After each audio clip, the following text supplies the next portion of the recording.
Holiday guests are about to walk through your door, and you want your space to look lovely and feel welcoming. Well, designers often reach for a cheap, convenient accessory to add those warming layers. The trick is knowing how to see it and style it the way they do. I'm with designer Emily England, who says coffee table books are her favorite decor accessory in her clients' homes, and I understand in your own as well. Yes, I love collecting coffee table books. And you've got quite the collection. Have we counted? I mean, I'm sure I'm well over 50, which is crazy, They keep trickling in, and my husband isn't too crazy about it. Well, you look at the coffee table book, as we refer to it, and it is really kind of a small contained piece of art in a way. Absolutely, totally. It's just like a little piece of art sitting on your table. What are some general tips, Emily, for picking out good coffee table books? So I think these are not like paperback novels that we want to stack on a table. We really want something big, something beautiful. So like, this will give you a sense of like the scale. Substantial. Do you know what I mean? Something really big. Yeah. And then we want it to have like a gorgeous cover, a gorgeous spine. And then if you love the contents, but you don't love the actual book, you can always take off the dust jacket. And sometimes like the actual book itself is so beautiful. Like, you know, a linen cover with gorgeous lettering, and you can just kind of toss that dust jacket. That's a good option. And this is a detail people might not notice, as in the guests might not notice, but you like to tie in interests and passions as well. Like the book means something to you or your family. Totally. So I am an interior designer. I collect art books. I love like gardening books, design books, architecture books. But when I'm designing for a client, I love to find out like what are their interests. Do they love like old cars? We can find a great book about old cars.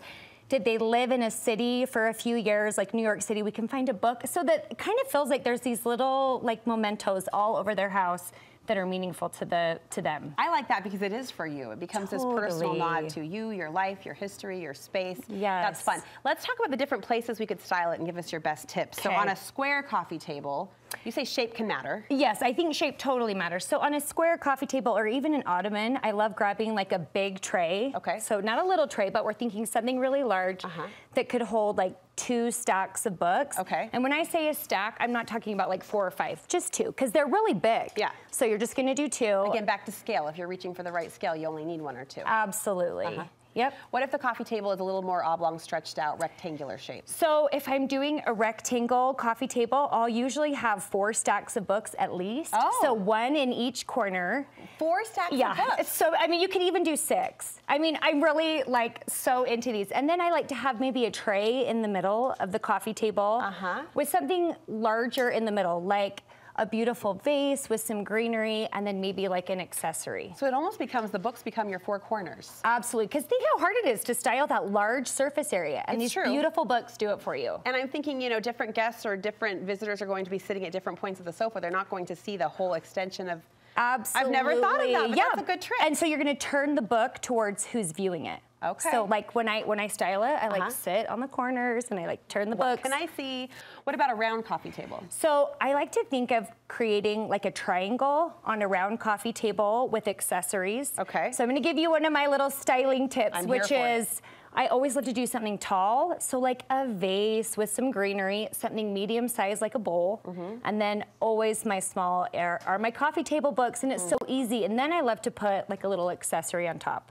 Something just to top it off. Yeah. Like finishing hats. Exactly. Okay. Exactly. Built-ins. A lot of people stare at those beautiful built-in shelves, if you're lucky enough to have them, and that it feels like so much real estate. Like it's so much space to fill. Totally. And I think I could not imagine doing built-ins without coffee table books, because a lot of times we'll grab beautiful items like a bowl or a vase or a sculpture, and they're not quite the right size, and that's where you just grab your coffee table books and you stick that beautiful sculpture on top of it. All of a sudden it fills that visual space. Do I care about color? In other words, if I have, let's say, a blue and yellow, terrible color combination, but go with me, a blue and yellow living room, am I wanting to reach for blue and yellow books, or am I going offbeat? So what I would say is I usually try to kind of go with the aesthetic in the room. Okay. So if you've got blue and yellows, greens are beautiful. Like think about nature, those colors in nature, always blues, always greens.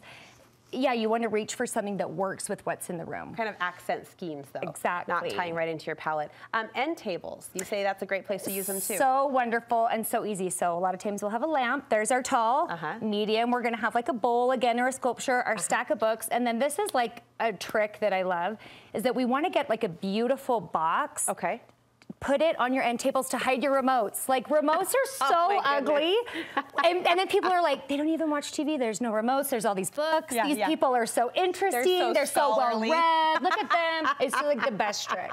For me, I would just like to be able to find the remote. And you know what? It actually gives my kids a place to put it. Thank you. So I'm like, everybody, the remote goes here, not like underneath the seat. My husband literally just put, what is it, an Apple tag? Yes. On our remote, because he's like, I'm sick of this. I'm sick of You can use the Apple tag, and then you can hide them in the box. I love it. I'm with you. And finally, console tables. Okay, and so console tables, I think, are a tricky one for clients because people want, again, it's like the rectangle coffee table. People are like, oh, I just fill it with tchotchkes. No, please don't. We're thinking of 3 groupings. So on the ends, like lamps or beautiful pottery, something that gives it some height, and then right in the middle, our coffee table books again. Our books. This is so fun to learn through your lens. Do you have any favorite books right now? Oh my gosh, this was really hard for me. I actually went through several variations of this, but I do love, these are 2 of my favorite books right here. This is called Timeless by Patrick Ahern, and look how lovely. He is the most incredible, like, classic, traditional architect.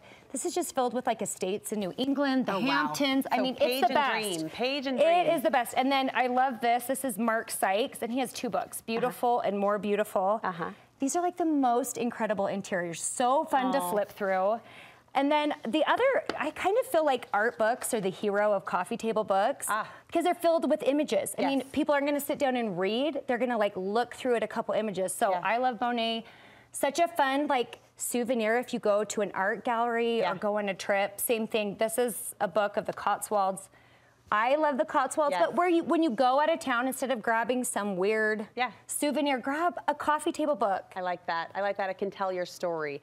I have actually one of my BYU textbooks that's actually pretty, and I have that still on my shelf. My grandma, when I was little, gave me a Making Faces book, a makeup book. And they're part of your story. They're memory invoking. Emily, thank you. Where can we get more design advice from you? I'm on Instagram at Emily England Design. Fun to see your recent projects, see how she's working these tips through her clients' projects as well. So we'll link you over to her Instagram page on our website. Thank you so much. Thank you. You're looking for that link at studio5.ksl.com, both to her website and her Instagram. And you can also search there by topic using the search engine at the right-hand corner of your screen.